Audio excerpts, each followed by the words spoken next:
الله وبركاته. إلى حضرة النبي المصطفى رسول الله صلى الله عليه وسلم وإلى أرواح آبائه من الأنبياء والمرسلين وإلى أرواح جميع القبور من المسلمين والمسلمات والمؤمنين والمؤمنات من مشارق الأرض إلى مغاربها شاء الله لهم الفاتحة. أعوذ بالله من الشيطان الرجيم. بسم الله الرحمن الرحيم.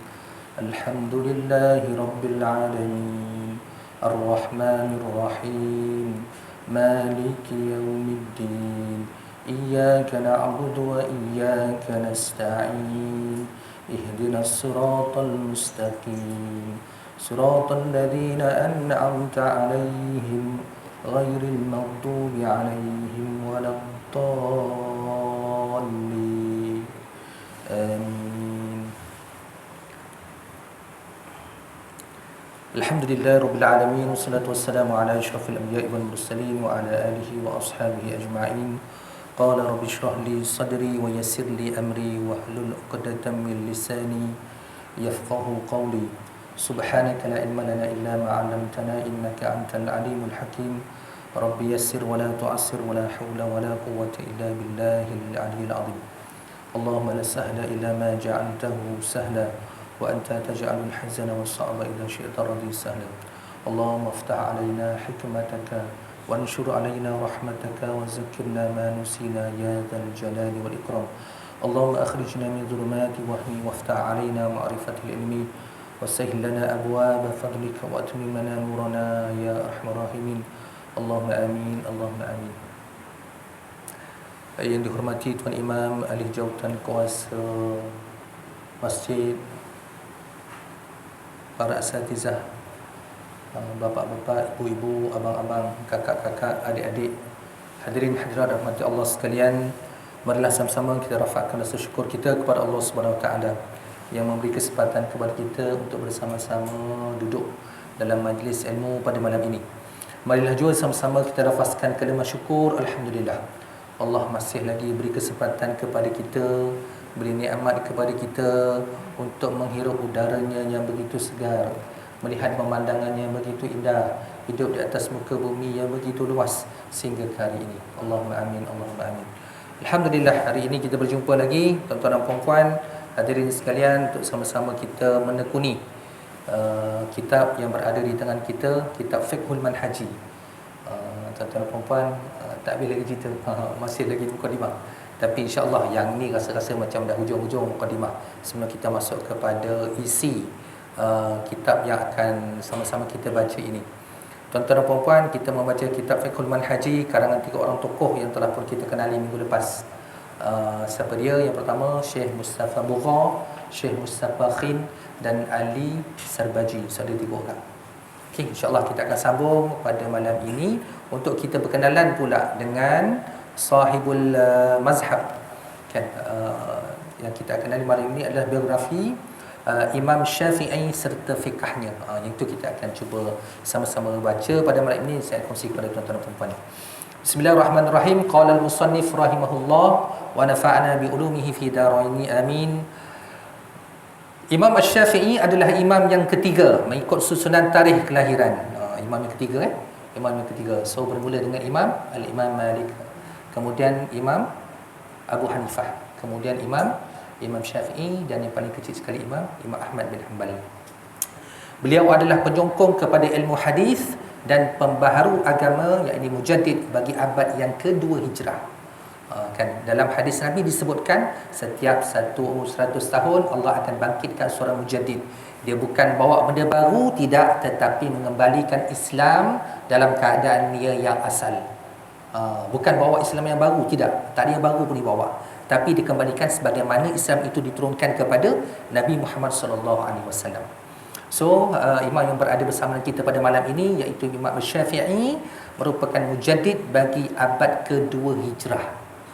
Kan, kata Nabi apa dia? Khairul quruni qarni, khairul quruni qarni summal ladzina yalunahum summal ladzina yalunahum. Sebaik-baik kurun itu adalah kurun di mana aku berada. Maksudnya ada Nabi, para sahabat. Kemudian summal ladzina yalunahum, selepas itu kurun selepas itu. Kurun selepas itu adalah tabi'in. Lepas tabi'in, tabi'in siapa tuan-tuan dan puan? Para pengikut daripada sahabat. Tabi'in, para pengikut kepada tabi'in yang jumpa kepada sahabat. Begitulah seterusnya sehingga agama itu sampai kepada kita. Nak cerita kita ni keberapa tuan-tuan dan puan? Kita dah ditinggalkan 14 abad yang lepas. Kan tahun ni 1444 Hijrah. Dah lama dah ya. Dah lama dah kita ditinggalkan ni. Allahu Akbar. Kalau nak kita jumpa dengan Nabi, kita ada seorang pun di kalangan kita yang jumpa Nabi secara berdepan begini. Tetapi Nabi sebut dalam hadisnya, barang siapa yang memperbanyakkan selawat kepadaku, nescaya aku sendiri akan jawab. Dan kalau kita menerbitkan rasa cinta kita kepada Nabi, tidak mustahil kita boleh berjumpa dengan Nabi sallallahu alaihi wasallam setidak-tidaknya dalam mimpi. Kan kata Nabi apa dia, barang siapa yang berjumpa denganku di dalam mimpi, nescaya yang jumpa itu adalah aku. Cuma itulah ya tuan-tuan dan puan-puan, macam mana rupa Nabi, itu soalan dia. Payah sebenarnya. Kita nak kata kita jumpa Nabi, kena mengaji dulu macam mana sifat mimpi tersebut. Barulah kita boleh declare bahawa kita boleh isytihar kita jumpa Nabi. Kalau orang tanya saya, ustaz ada pengalaman ke jumpa Nabi? Tak berani nak declare. Mungkin iya, mungkin tidak. Kenapa? Kerana burhan dia punya gambaran itu sebagaimana dinyatakan dalam hadis Nabi. Ada pengalaman, adalah sedikit tuan-tuan Tapi kalau nak cerita segahan tuan-tuan dan puan, mungkin pengalaman tuan-tuan dan puan yang telah melalui proses itu, dia boleh kongsi. Tapi kalau rasa-rasa nak kongsi jadi fitnah, tak payah kongsi tuan-tuan. Kan bahaya nanti orang kata, ni ustaz ni mula ni. Kan minggu lepas kita dah cerita, mula-mula disebut Yusni Muhammad Yusak. Lepas tu tambah satu lagi Al-Jawi, orang Jawa. Lepas tu tambah lagi satu lagi kan Al-Urduni. Urdun tak glamour, Al-Hashimi glamour sikit kan. Pasal di Jordan itu ada keturunan Nabi. Lepas tu last sekali Al-Mahdi. Kan? Itu kalau kita cerita macam tu tuan-tuan dan puan, kalau tuan-tuan masih lagi ingat, ada satu kumpulan yang pernah difatwakan sesat di Malaysia dulu, macam itulah dia bermula. Kan dia bermula di Kelang, kemudian Allah tunjukkan kepada kita dia berkembang di kawasan semenanjung Tanah Arab, kemudian di kawasan Turki memang cukup hebat, dan akhirnya pemimpin tarekat itu meninggalnya di Malaysia dan ditanamkan di Negeri Sembilan. Siapa dia? Teng. Banyak cerita itu. Memang ada tuan-tuan kerana fatwa diharamkan sesat itu ketika saya berada di tahun 1 belajar di Jordan. Memang betul. Kumpulan apa tuan-tuan dan puan? Masih ingat? Kumpulan Al-Arqam. Kalau pernah dengar lah. Hebat, memang hebat tuan-tuan dan puan. Saya mengakui kehebatannya kerana saya membesar dengan nasyid-nasyid Al-Arqam. Saya membesar dengan nasyid-nasyid dia kan. Memang, tapi taklah sampai ditoreh keluar tulisan Al-Arqam dekat darah. Tapi memang ada kehebatan yang kita kena belajar daripada Al-Arqam. Tapi itulah ada sedikit, bukan sedikit disebabkan sedikit itu menyebabkan ia terpesong. Apa dia? Bila akidah, pegangan akidah dia lari, dan kita tak boleh nak declare dia sebahagian daripada agama Islam. So ada benda tak kena dan kita kena declare. Itu yang berlaku tuan-tuan Sebenarnya yang paling utama yang kita nak tengok apabila seseorang itu membawa ajaran baru, tengok adakah dia percaya kepada Allah Rabbul Jalil. Kalau tiba-tiba dia mengaku dia anak Tuhan, ataupun dia kembaran kepada Tuhan, for sure itu bukan yang benar tuan-tuan dan puan. So benda tu kalau kita nak bincang dalam bab akidah lebih detail insya-Allah. Okey. Imam Ahmad bin Hanbal pernah berkata, diceritakan dari Nabi sallallahu alaihi wasallam bahawa Allah Subhanahu wa taala menghantar kepada umat ini seorang pembaharu agama.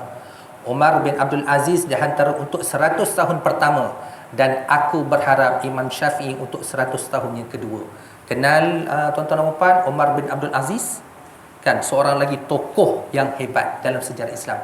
Kalau kita baca sirah kita pasal Umar bin Abdul Aziz ni, dia akan mengembalikan kita kepada ingatan kepada Umar yang terdahulu. Siapa dia? Umar Al-Faruq kan.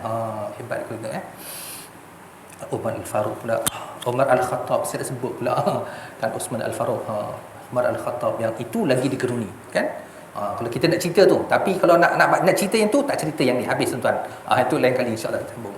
Masa hidup Imam Syafi'i ialah semasa pemerintahan Abbasiyah. Kena ingat selepas kewafatan Nabi SAW, dunia Islam masa itu dijaga oleh Khalifah Ar-Rashidin yang 4 itulah, kan, Abu Bakar, Umar, Uthman dan Ali. Lepas itu dia berpindah kepada zaman Khalifah Uthmaniyah. Kan, Uthmaniyah berpusat di mana? Di Syam, di Biladul Syam. Kemudian barulah dia pergi kepada Abbasiyah. Okey. Mana dia?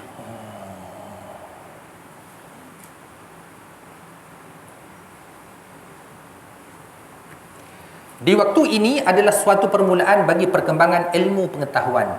Di samping itu juga penterjemahan kitab-kitab ilmu falsafah mulai meluas, dipindahkan serta disusun, dan berbagai-bagai fahaman telah timbul dalam masyarakat Islam. Pelbagai peristiwa yang berkaitan dengan masyarakat telah berlaku dan bermacam pula aliran fikiran yang berkembang. Dalam sejarah Islam, kalau kita lihat tuan-tuan dan puan, selepas Islam berkembang keluar daripada Mekah, kan, Islam start daripada Mekah kemudian pergi ke Madinah. Lepas tu berkembang di semenanjung tanah Arab, lepas tu keluar daripada tanah Arab.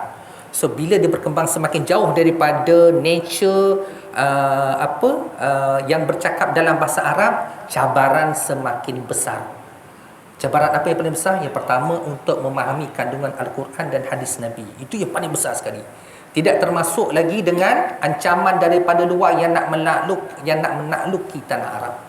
Kalau kita tengok keadaan ketika itu, semenanjung tanah Arab memang dikelilingi oleh kerajaan-kerajaan besar, iaitu Rom dan Parsi.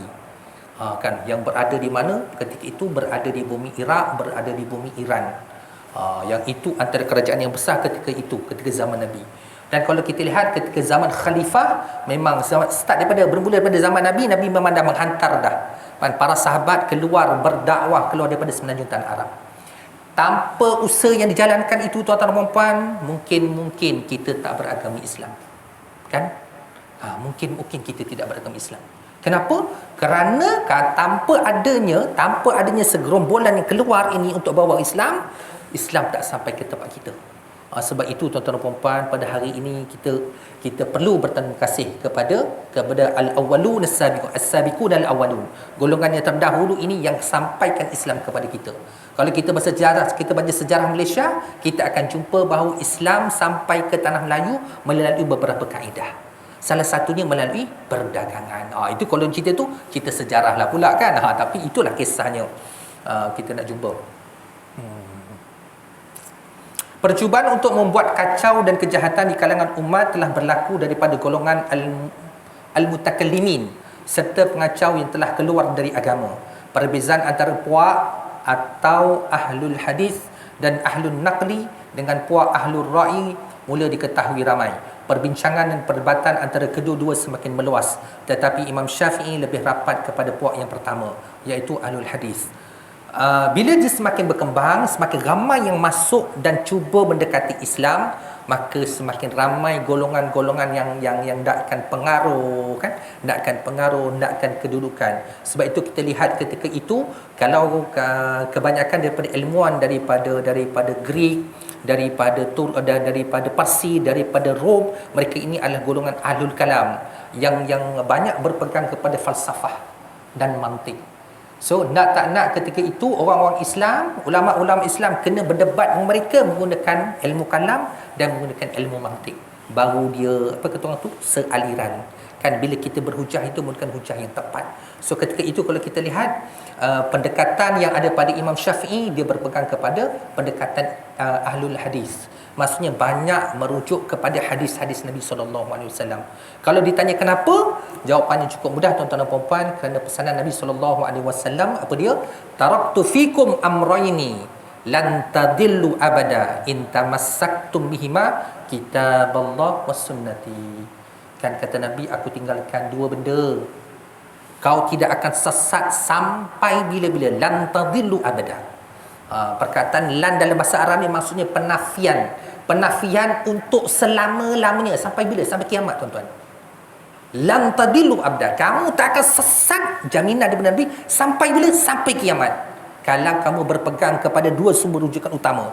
Yang pertama, kitab Allah, Quran. Bila sebut kitab Allah, Quran. Kedua, hadis. Was sunnati, itu sunnah Nabi SAW adalah hadis. Sebab itu dalam banyak keadaan tuan-tuan dan puan kena baca dua benda ni. Pertama Quran, kedua hadis. Persoalan dia, Lepas-lepas Ramadan ni ada buat tadarus tak tuan-tuan? Saya tak tanya tuan-tuan, saya tanya diri saya, ada buat tadarus tak? Kenapa tuan-tuan? Itulah kan. Kadang-kadang kita ni bila, saya tak kata orang, saya sendiri tuan-tuan, bila kita nak beribadah ni ikut musim. Ni nak dekat dengan korban ibadah, kita pun ingat alhamdulillah kan. Ingat peristiwa Nabi Allah Ibrahim menyembelih Nabi Allah Ismail. Bagus itu kan. Tapi janganlah secara bermusim. Kan, itu musim. Kan kalau tak ada musim, cantiklah kan lepas Ramadan, Syawal, lepas tu Zulhijjah, Zulqa'dah. Cantiklah tu. Lepas tu masuk pula Muharram. Lepas tu Safar, jangan pula mandi Safar kat tepi pantai. So banyak. Kalau kita mengamalkan kaedah beribadah secara bermusim, maka banyaklah yang akan tertinggal nanti. Sebab itu kita kena konsisten, kena berterusan. Kan, ibadah ni kena berterusan walaupun sedikit. Kan, contohnya apa tuan-tuan dan puan? Baca Quran. Baca je Quran walaupun sedikit. Walaupun sehari satu muka surat. Ala ustaz tak sempat satu muka surat. Kan, bacalah 2 muka surat. Terbalik tak sempat satu muka surat, bacalah setengah muka surat. Tak sempat ustaz setengah muka surat, bacalah 2 baris. Kan, satu muka surat ada 10 baris. So kalau tak sempat baca 10 baris, bacalah 8 baris. Turunkan 2, takkanlah 1 baris pun tak boleh. Ustaz tak dapat sebaris pun tak sempat. Ada tak yang dihafal? Kan? Saya selalu sebut kepada pelajar saya, tuan-tuan dan puan-puan, awak bayangkan takkanlah juzuk amma tu daripada darjah 5 masa nak ambil UPKK, adik-adik yang dekat belakang dengar betul-betul. Nak ambil UPKK darjah 5 kena hafal juzuk amma.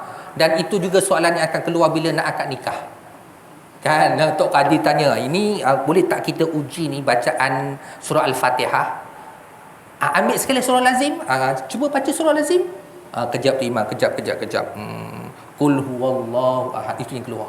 3 kul je, yang lain semua lupa. Betul berlaku, ini yang berlaku. Saya uji pelajar-pelajar saya, tuan-tuan dan puan-puan, dan ini yang saya dapat. Awak tuliskan kalimah syahadah dekat papan hitam.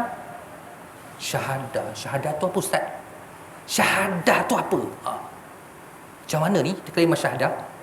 Agak-agaknya tuan-tuan, kalau kalimah syahadah tu ada kat lantai, kalau kita tak tahu itu kalimah syahadah, ada tak yang terpijak? Confirm. Betul? Kan? Pernah dengar tak satu ketika dulu, kan, golongan orientalis, orang jahat-jahat ni yang bermusuh dengan Islam ni, dia buat kalimah Allah letak kat tapak kasut. Pernah nampak tak? Letak kat tapak kasut. Nabi Muhammad namanya letak kat tapak kasut. Rasulullah letak kat tapak kasut. Ini yang pernah saya kongsikan dengan tuan-tuan dan puan-puan gitu. Betul tak? Kalau kita tak betul-betul teliti, tuan-tuan beli ke pasar kan, pergi ke pasar, ambil contoh paling mudah, pergi ke nilai 3. Bukan saya nak blame nilai 3, tak ada tuan-tuan yang jawab ustaz ni nak blame dia, tak ada, nak cerita. Apa yang kita jumpa dekat sana kan, sebilangan daripada barang-barang yang dijual. Contohnya alas kaki. Bahan-bahan yang dibuat itu rupanya kan ada kain-kain daripada perca tulisan Al-Quran yang dipotong-potong-potong lepas tu dijahit ataupun dimasukkan dalam sarung dijadikan bantal. Kalau kita tak prihatin, kita tak teliti, kita bukan yang mengetahui ada ilmu, barang pasti kita akan terpijak, terduduk, dan sebagainya. Itu kalau kita tak tahu, tuan-tuan. Sebab itu kita kena belajar. Ni nak kena beritahu ke anak-anak kita macam mana nak tulis kalimah syahadah. Asyhadu an la ilaha illallah wa asyhadu anna Muhammadar Rasul. Kenapa ustaz? Yang paling penting, siapa tak boleh syahadah, dia akan terpisah antara 2 dunia. Muslim, kafir. Itu yang bahaya tuan-tuan. Sebab tu kita ni kalau tak tahu, kita kena ajar. Itu yang bahaya, kalimah syahadah. Okey? Ada yang lain, banyak lagi yang lain tuan-tuan dan puan-puan. Kan, kerana di barat kalau kita lihat ada sekumpulan yang dikenali sebagai kumpulan yang Islamofobia. Takut dengan gembar-gembur Islam ini, dia macam-macam dia buat. Bakar Quran, buat demonstrasi, buat seminar, buat perarakan, semua nak hantam kepada Islam. Itu di luar negara. Tapi sedihnya kalau di Malaysia ini, ruang yang ada kita tidak gunakan untuk belajar agama. Rugi sangat. Kita tak nak generasi kita, generasi anak-anak kita termasuk dalam kumpulan itu, tuan-tuan. So berilah ingatan kepada mereka. Kerajaan Islam mulai berkembang dan ibu-ibu kota yang besar membangun yang terkenal sebagai gedung ilmu pengetahuan seperti kota Baghdad, Kufah, Basrah yang itu ada di Iraq, Dimashq, Fustat, Qurtubah, campur Kalau Dimash ni di Syria, Fustat, Qurtubah, Qairawan dan lain-lain, ada sebilangan tu berada di Mesir, sebilangan itu berada di Spanyol. Banyak so banyak sangat kalau kita lihat. Tapi ketika ini tumpuan paling utama sebenarnya adalah di kawasan Tanah Arab dan Bumi Syam. Tanah Arab dan Bumi Syam. Maksudnya Mekah, Madinah, kemudian di Syria, sekarang ni Lubnan, kan, Iraq dan Iran. Kawasan dekat situ. Kelahiran dan keturunan Imam Syafi'i. Imam Asy-Syafi'i dilahirkan di Bandar Gazzah. Kat mana Gazzah, tuan-tuan? Ingat Gazzah, kat mana Gazzah? Allah, ustaz, lupalah Gazzah. Macam dah ingat tapi lupa.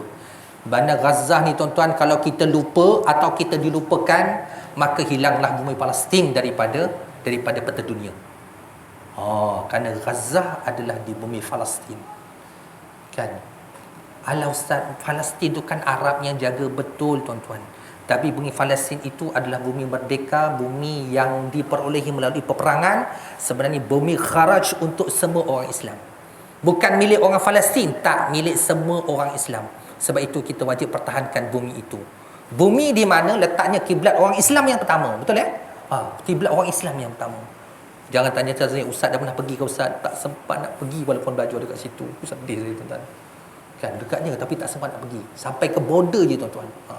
Itu pun sampai ke border, tak sampai 5 minit, datang geng-geng Israel ni meronda. Dahsyat orang Israel ni, tuan-tuan. Okey, dilahirkan di Bandar Gazzah, Palestin pada tahun 105 Hijrah. Kan, betul, kurun yang kedua. Dan tarikh inilah yang termasyhur di kalangan ahli sejarah. Ada pula yang mengatakan beliau dilahirkan di Asqalan, iaitu sebuah wilayah yang jauhnya dari Gazzah lebih kurang 3 batu dari Baitul Muqaddis. Maksudnya masih lagi di Palestin. Pendapat yang lain mengatakan beliau dilahirkan di negeri Yaman, tapi tak masyhur. Yang masyhur di Palestin. Yaqut Al-Hamawi menceritakan bahawa Imam Asy-Syafi'i pernah menceritakan, aku dilahirkan di negeri Yaman, ibuku bimbang aku akan terbiar, lalu dibawanya aku bersama-sama ke Mekah ketika umurku lebih kurang 10 tahun. So ada satu pendapat lain yang kata dilahirkan di Yaman. Bumi Yaman juga adalah bumi yang banyak melahirkan ulama. Yaman ni letak di mana, tuan-tuan dan puan? Terletak di bawah Saudi, yang sedang bergolak sekarang ni. Allahu Akbar. Itulah bumi Islam, habis dijarah semua sekali. Untuk menyatukan antara pendapat-pendapat tersebut, ada pendapat mengatakan beliau dilahirkan di Gazzah dan membesar di Asqalan. Macam tu pula. Okey, penduduk Asqalan kesemuanya dari kabilah orang Yaman. Oleh sebab itulah mereka mengatakan beliau dilahirkan di Yaman. Yaqut telah menceritakan ketika-ketika riwayat dan kemudian berkata tidak syak lagi bahawa Imam Asy-Syafi'i dilahirkan di Gazzah.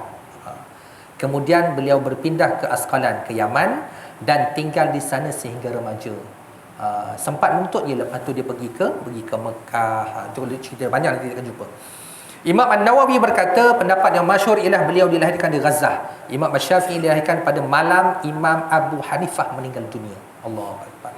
Meninggal seorang imam, lahir seorang imam. Hebat ya, percaturan Allah Subhanahu Wa Taala. Kan, meninggal seorang imam, lahirlah seorang imam. Insya-Allah. Jika pendapat ini sekalipun benar, ia adalah menyimpang dari hakikatnya kerana perkara tersebut terjadi secara kebetulan sahaja. Seorang imam meninggal dunia, manakala di sana itu juga lahir seorang imam yang lain. Okey, ini kita tak nak bincang panjang-panjang, tuan-tuan. Keturunan Imam Syafi'i, Abu Abdullah bin Idris bin Al-Abbas, Utsman bin Syafi'i bin As-Sa'ib bin Ubaid bin Abdul Yazid bin Hashim bin Abdul Muttalib bin Abdul Manaf. Ingat tak? Kalau sebut kat sini bin Hashim bin Abdul Muttalib bin Abdul Manaf, kan, maksudnya dia daripada silsilah ataupun keturunan Nabi SAW. Jumpa dekat mana? Jumpa dekat sini. Jumpa dekat Hashim bin Al-Muttalib bin Abdul Manaf. Beliau adalah dari keturunan suku Bani Hashim dan Abdul Muttalib. Keturunannya bertemu dengan keturunan Rasulullah SAW, iaitu datuknya Abdul Manaf. So keturunannya adalah keturunan Nabi SAW. Kalau orang tanya saya, ustaz keturunan mana? Jawa. Jawa. Keturunannya pun Jawa. Kalau dia tanya macam mana ustaz dia punya salah silahnya, dia Yusni bin Muhammad Yusak bin Yatikun bin Yatimun bin Karibun, kemudian bin lupa pula saya. Allah. Ada satu lagi. Allah, terlupa pula. Alah, dah hafal daripada minggu lepas ni. Boleh terlupa pula. Tapi yang satu lagi nama tu lagi special tuan-tuan, lagi special. Nak cerita keturunan Jawa tuan-tuan, daripada tanah Jawa tuan-tuan. Saya tengok silsilah arwah datuk saya ada 9 orang, 8 orang berada di tanah Melayu, seorang tinggal kat sana. Yang seorang tu nak cari dia yang payah tu. Maksudnya kalau ke sana tu adalah akan dapat menakan lagi kat sana, insya-Allah. Okey, bangga alhamdulillah. Kalau orang Arab memang berbangga dengan keturunan tuan-tuan dan puan. Itu memang silsilah Arab. Kan? Kita je kadang-kadang kita dah lupa kan? Kita lupa dah. Tapi walau bagaimanapun memang atuk kita berjumpa tuan-tuan kat mana? Nabi Adam AS. Jumpa. Tapi jauh sangatlah. Yaqut berpendapat Hashim yang disebut di dalam silsilah keturunan Imam Syafi'i itu bukanlah Hashim datuk kepada Rasulullah sallallahu alaihi wasallam. Hashim datuk kepada Nabi sallallahu alaihi wasallam ialah Hashim bin Abdul Manaf dan anak kepada Qusay. Ni ada pandangan. Banyak ni kalau kita tengok pandangan ya. Banyak sangat pandangan. Keluarga Imam Syafi'i berasal daripada keluarga Palestin yang miskin. Yang diusir dari negerinya. Allah, sedih. Dalam miskin kena usir pula tu. Mereka hidup dalam perkampungan orang Yaman, tetapi kemuliaan keturunan beliau adalah menjadi tebusan kepada kemiskinan. Kerana dia mempunyai keturunan yang hebat, maka yang itu menjadi jaminan kepada, walaupun dia miskin, tapi orang hormat pada dia. Kan? Sebab itu kalau dulu-dulu kan tuan-tuan dan puan dekat kampung-kampung ni, orang akan tanya, kalau nampak budak-budak main tepi parit, iki putu ni sopo? Cucu siapa ni? Kan? Cucu siapa ni? Biasa gitulah kalau kat kampung-kampung. Betul tak? Tengok muka, macam kenal lah kan. Ni cucu siapa ni? Itu kalau dulu. Tapi sekarang, ni pasal tanya cucu-cucu ni. Macam tu kan. Jaga kain masing-masing. Usah jaga tepi kain orang. Macam tu. Kita pula macam tu tu bahayanya kita. Harap ni taklah berlaku di sini tuan-tuan kerana itulah sebenarnya yang akan menguatkan ukhuwah, mahabbah antara kita bila tinggal di suatu kawasan. Kan? Saya ingat lagi tuan-tuan masa saya tinggal dekat taman saya lama dulu, ini cerita benar tuan-tuan tiba-tiba dapat mesej, Yus, anak kau dalam longkang. Anak kau dalam longkang, nak ceritanya. Lepas tu cerita, Yus, anak kau ada kat tepi jalan. Anak kau kat tepi jalan, ya Allah. Bersepah rupanya anak Ustaz Yus ni nak cerita. Tak lasak sangat tuan-tuan. Kan? Anak dah ramai, macam itulah. Kat dalam longkang, kat tepi jalan, kat padang. Tapi alhamdulillah, jiran-jiran tolong tengokkan. Dia tengok je kenal, balik dia kata. Seronok saya kan. Ada orang yang jadi mata dan telinga kita. Alangkah baiknya kalau begitu tuan-tuan saling menasihati, anak engkau, anak aku kan, ayam engkau, ayam aku, boleh je tuan-tuan Yang tak boleh isteri engkau, isteri aku. Jangan buat tuan-tuan. Habis. Anak engkau, anak aku, okey.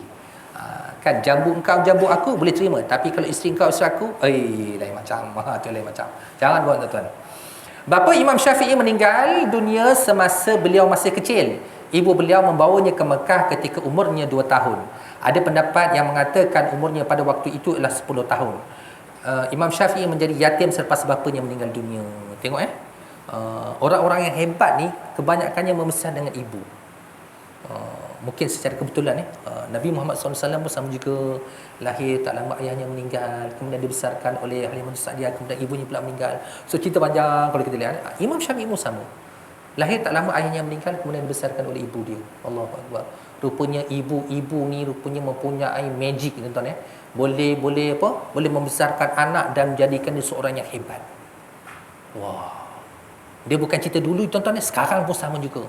Tapi tidak ketinggalan, ayah-ayah juga banyak melahirkan anak-anak yang hebat. Ni kita jumpa yang cerita ibu. Jangan ayah-ayah semua merajuk kat saya, so tak nak datang lah. Ustaz, saya sokong ibu-ibu je, bapa-bapa tak disokong. Dah cerita untuk bapa-bapa tak jumpa lagi. Nanti saya carikan cerita untuk bapa itu tuan-tuan puan, baru senyum sikit bapa-bapa. Masam je, si ibu je disebut. Dah. Bukan macam tu. Kebetulan yang begitu tuan-tuan. Ibu Imam Syafi'i adalah dari keturunan Al-Azd. Nama ibunya ialah Fatimah binti Abdul Al-Azdiyah. Ada pendapat yang mengatakan beliau dari Quraisy dan adalah tidak benar. Beliau dari Quraisy adalah tidak benar. Semasa muda Imam Syafi'i hidup di dalam kemiskinan sehingga beliau terpaksa mengumpul batu-batu yang baik, tulang pelepah tamar dan tulang unta untuk ditulis di atasnya. Allahu Akbar. Kalau baca ni sedih tuan-tuan kan. Baca ni sedih sangatlah. Begitu pengorbanan seorang yang akhirnya diangkat menjadi imam mazhab. Kan, pengorbanan untuk mencari ilmu dan sebagainya. Kadang-kadang beliau pergi ke tempat-tempat perhimpunan orang ramai meminta kertas untuk menulis pelajarannya. Allahu Akbar. Anak kita bukan minta kertas, buang kertas lagi, koyakkan kertas lagi. Buku tahun lepas tak tulis lagi, minta lagi buku yang baru. Itu anak saya, tuan-tuan. Begitulah gambaran anak-anak kita. Sebab itu kadang-kadang kita kena pantau juga ya, pergi sekolah ni buat apa sebenarnya. Ada satu hari tu, tuan-tuan, saya terkejut tengah kerja kan, tiba-tiba masuk mesej, bunyi mesej. Tengok ada satu video. Saya bukalah video tu. Macam ku kenal mamak ni. Anak saya ni duduk depan, tuan-tuan, dah lah jenis lasak. Waktu kelas tidur, cikgu dia pun ambil gambar macam ni. Allahu Akbar, anak aku. Tu nak cerita. Tapi saya bersyukur ada guru yang macam gitu. Kan, setengah orang tak suka, tapi saya suka macam tu, tuan, supaya saya tahu apa anak saya buat di sekolah. Harapannya adalah guru-guru yang macam tu. Kalau tak macam tu, tuan-tuan dan puan, tak tahulah anak kita jadi apa. Saya ni dulu kalau tak kena rotan, tak kena libas, tak tahulah tak jadi orang ke ataupun jadi apa. Wallahu alam. Pasal kita pun boleh tahan juga, boleh tahan, kan. Kalau tengok tangan ni, kalau tak calor, bukan lelaki namanya je, bukan lelaki. Itu kat tangan. Kan kat tempat lain ada juga macam-macam. Imam Syafi'i menuntut ilmu. Imam Syafi'i dapat menghafaz Al-Quran dengan mudah, iaitu semasa beliau kecil lagi, termasuk juga menghafaz hadis-hadis dan menulisnya. Beliau sangat tekun mempelajari kaedah-kaedah dan nahwu bahasa Arab. Untuk tujuan itu, beliau pernah mengembara ke kampung dan tinggal bersama puak kabilah Huzail lebih kurang 10 tahun kerana hendak mempelajari bahasa mereka dan juga adat resam mereka. Kalau kita lihat dalam masyarakat Arab dulu dan sekarang masih lagi, kalau nak dapatkan bahasa yang pure, yang tulen, kena masuk kawasan kampung-kampung. Kenapa, tuan-tuan dan puan? Kerana bahasanya belum tercemar. Tak ada bahasa rojak, tak ada bahasa WhatsApp, tak ada bahasa short form, pendek-pendekkan kan. Kan tazkirah 3 minit, apa dia? Kalau Indonesia tu sebut apa je? Tazkirah 3 minit. Lupa pula saya. Dia ada istilah dia. Memang dia pakai short form je. Kita suka pakai short form kan. ASL kita tanya. Assalamualaikum. Kan. Apa lagi? SAW. Apa? SAW? Sallallahu alaihi wasallam. SWA. Macam-macam lah kalau kita nak sebut benda tu satu persatu. Sebab itu kita lihat orang Arab nak dapatkan bahasa yang pure, hantar anak dia kat kawasan kampung-kampung. Dia dapat bahasa, dia dapat adab, dan dia dapat hidup dalam keadaan yang susah. Itu tradisi orang Arab. Kan? Kita soalan kan, kita susah nak jawapan. Ada kita hantar anak-anak kita ke kampung-kampung, bukan nak menyusahkan tok nenek dia jaga, tidak, tapi mungkin dapat jumpa satu keluarga yang baik kan, yang menjaga pertuturannya, menjaga akhlaknya, hantar anak kita untuk mengaji di situ. Kalau dulu mungkin ada, tapi sekarang ni saya susah nak jumpa. Mungkin ada, tapi saya susah nak jumpa. Kan, saya susah nak jumpa tuan-tuan dan puan. Tapi dalam masyarakat Arab masih lagi ada. Sampai sekarang, ya, masih lagi ada sampai sekarang. Tapi dah tak berapa meluas. Kan, ramai yang terkesan dengan dunia moden, nak anak dia moden, so membesar dengan gadget. Macam anak kita lah, tuan-tuan, anak saya, nak orang tak tahu kan, membesar dengan gadget. So belajar adab daripada gadget. Itu yang kita jumpa. Apa yang berlaku? Banyaklah tu implikasi lepas tu, macam-macam lah. Kan, baru umur 7 tahun, 8 tahun dah pakai spek dah. Kan, dah pakai cermin mata. Pasal apa? Kesan daripada cahaya yang terlalu banyak digunakan. Dan kalau dia terlalu sangat, boleh menyebabkan efek kepada mata. Itu pula dia boleh implikasi. Kalau orang dulu kan tidak kan. Pasal apa? Duduk kat kampung-kampung, apa yang ada? Parit, semak, betul tak? Pokok-pokok pisang, pokok ubi, betul tak? Itu yang dijumpa. Kalau nak main, mainlah dekat longkang, mainlah dekat lecah. Tapi disebabkan itu semua menyebabkan diri dia semakin kuat, betul tak? Semakin lasak. Betul Betul dia tahu kan? Begitu kan? Saya ingat dulu masa kecil-kecil kan, pantang hujan lebat ji. Kalau hujan lebat buat apa ji? Dia panggil buat rakit daripada tepuk pisang. Batang pisang, tuan-tuan, tepuk pisang tu batang pisang. Cari ikan buluh, cocok, lepas tu berlayar dekat parit. Hebat.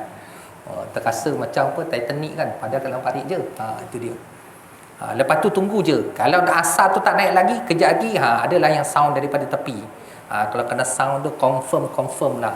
Kan, tak cukup tanah dibuatnya. Tapi ini yang berlaku kepada Imam Syafi'i. Maksudnya dihantar oleh ibunya ke kawasan pedalaman untuk mempelajari bahasa, untuk mempelajari adab daripada kabilah-kabilah yang lain. Kabilah Huzail adalah satu kabilah yang terkenal sebagai puak yang baik bahasa Arabnya. Tengok, Imam Asy-Syafi'i banyak menghafal syair-syair dan qasidah dari puak Huzail. Itu kehebatan orang Arab. Sebab itu semasa Al-Quran diturunkan, Arab jahiliah ketika itu memang mahir bersyair. Mahir bersyair. So nak lawan syair tu kena baca Quran.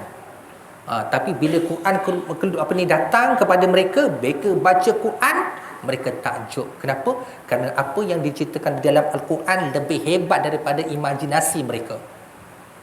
Mereka cuma bercerita imajinasi, tapi apa yang Al-Quran cerita, apa yang sudah, apa yang semasa, apa yang belum berlaku. Itu hebatnya Al-Quran. Menyebabkan kebanyakan syair Arab ni dirasa lemah bila ada Al-Quran. Dan kalau kita tengok Allah memang cabar orang Arab Quraisy untuk buat satu surah kan yang menyamai surah Al-Quran. Sebab itu kita jumpa tuan-tuan ada satu surah di dalam Al-Quran namanya surah Al-Fil, cerita pasal gajah, betul? Kan? Cerita pasal tentera Abraha kemudian menghancurkan Kaabah dalam surah Al-Fil. Dan tentera Abraha itu dibinasakan oleh Allah SWT dengan menghantar burung ababil. Ada satu surah lain namanya Al-Fil juga yang direka oleh orang musyrik. Macam mana bunyinya? Al-Fil, Wamal Fil, Khurtumul Tawil. Itulah 3 ayat yang saya hafal. Ayat pertama, fil, gajah. Wamal fil, gajah tu macam mana? Itu ayat kedua. Yang ketiga, khurtumut tawil, gajah tu belalainya panjang. Itu surah fil yang nak melawan surah Al-Fil yang ada dalam Al-Quran. Kita tengok surah Al-Fil macam mana bunyi dia? Qul ya al-kafirun la subhanallah. Alam tara kaifa fa'ala rabbuka bi ashabil Tidakkah kamu melihat apa yang Allah telah timpakan kepada penggembala-penggembala gajah? Cerita pasal, kan, betul cerita tu. Kalau kita lihat cerita dia, dia ada kisah yang panjang. Kalau cerita tu menarik tuan-tuan dan puan. Tapi tak apa, lain kali kita cerita insya-Allah. Allah, dan nak isyak dah, baru nak masuk enjin, nak panas. Sebagai bukti, Al-Asma'i pernah berkata, beliau pernah membetulkan syair-syair Huzail dengan seorang pemuda dari keturunan bangsa Quraisy bernama Muhammad bin Idris, iaitu Asy-Syafi'i. Muhammad bin Idris, namanya Muhammad bin Idris, gelarannya Asy-Syafi'i. Okey. Beliau pernah berkata, cita-citaku adalah 2 perkara, panah dan ilmu, dan aku berjaya mengenakan 10 daripada 10. Maksudnya mendengar percakapan itu, orang yang ada bersamanya berkata, demi Allah bahawa ilmu kamu lebih baik daripada memanah. Kan? Maksudnya kecenderungan Imam Syafi'i 2 benda. Satu ilmu, yang kedua adalah memanah. 10 pas 10, maksudnya target 10 kena 10. Tapi orang kata walaupun kau hebat memanah, ilmu kau lebih hebat daripada memanah. Itu nak cerita kehebatan Imam Syafi'i. Seperti yang kita ketahui bahawa Imam Syafi'i rahimahullah pada usia mudanya banyak mempelajari syair dan sastra, tetapi Allah SWT menyediakan baginya beberapa sebab yang mendorong beliau mempelajari ilmu fiqh dan ilmu-ilmu yang lain. Okey.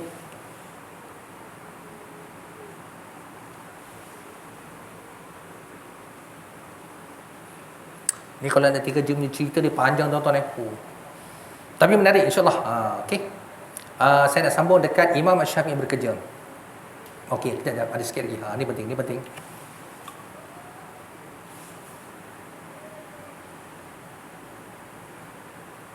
Allah, dah bunyi dah tuan-tuan. Okey, saya tamatkan kat sini tuan-tuan. Ada pendapat yang mengatakan Imam Syafi'i menuntut ilmu di Makkah sehingga beliau menjadi seorang yang bijak. Walaupun beliau mendapat kebenaran untuk membawa fatwa dan hukum-hukum dari gurunya Muslim bin Khalid Al-Zinji rahimahullah, beliau masih tidak berpuas hati. Bahkan beliau tetap menyambung mempelajari ilmu-ilmu, kemudian berpindah ke Madinah. Di Madinah beliau telah belajar dengan Imam Malik. Ni kan Imam Malik, pendiri mazhab Maliki. Hebatnya Imam Syafi'i ni, walaupun guru dia dah kata, wahai Syafi'i, kau dah layak mengeluarkan fatwa, mengajar, dia kata apa? No. Ilmu aku masih cetek dan aku nak belajar lagi. Itu antara benda yang kita kena belajar dari Imam Syafi'i. Tak pernah rasa puas untuk belajar walaupun dah dapat pengiktirafan. Sebab itu kalau kita lihat lepas dengan seorang imam, dia jumpa seorang imam. Tadi dia Mekah, kemudian dia pergi ke Madinah jumpa dengan imam Al-Imamul Malik rahimahullah. Wallahu a'lam bissawab. A'udzubillahi minasyaitonirrajim. Bismillahirrahmanirrahim. Alhamdulillahi rabbil alamin wassalatu wassalamu ala asyrafil anbiya'i wal mursalin wa ala alihi wa ashabihi ajma'in. Allahumma faqihna fid din wa 'allimna ta'wil wahdina ila siratal mustaqim. Allahumma rabbana hab lana min azwajina wa dhurriyyatina qurrata a'yun waj'alna lil muttaqina imama. ربنا آتنا في الدنيا حسنة وفي الآخرة حسنة وقنا عذاب النار وصلى الله على سيدنا محمد وعلى آله وصحبه وبارك وسلم والحمد لله رب العالمين. بسم الله الرحمن الرحيم والعصر إن الإنسان لفي خسر إلا الذين آمنوا وعملوا الصالحات وتواصوا بالحق وتواصوا بالصبر.